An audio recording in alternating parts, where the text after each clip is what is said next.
Setting up advanced two-factor authentication for your American Express account enhances your security by adding an extra layer of protection. Follow these steps to ensure your account is secure. Step 1. Log into your account. Visit the American Express website and log into your account using your username and password.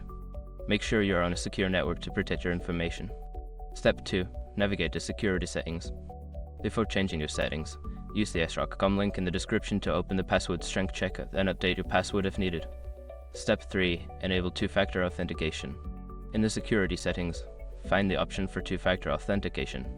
Click on it and follow the prompts to enable this feature. You may be asked to verify your identity through a code sent to your registered email or phone number. Step 4. Choose your authentication methods. Select your preferred method for receiving authentication codes. Options may include SMS text messages, email, or an authentication app. Choose the one that you find most convenient and secure. Step 5. Confirm and save changes. After selecting your authentication method, you will likely need to enter a verification code sent to you. Enter the code and confirm your choice. Make sure to save any changes to your security settings.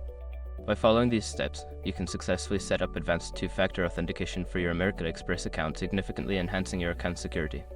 Always remember to keep your contact information up to date to ensure you receive authentication codes without any issues.